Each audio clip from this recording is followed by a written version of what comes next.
The other day I was working in AutoCAD, 2019 to be exact, and I came across this little trick by accident, completely by accident. I've never done this before, and I've never actually looked for it. I just happened to come across it.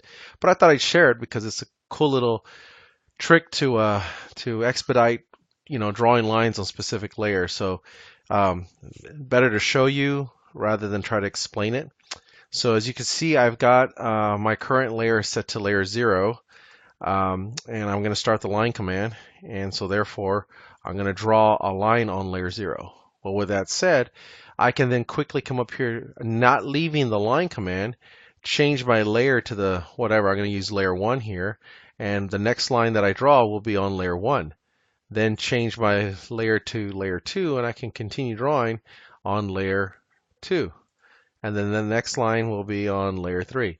And when I end the command, what it's actually doing is it's actually setting my current layer to the last layer that I chose there. So as you can see, I started the line command one time and quickly drew all these other lines on their specific layers that I chose.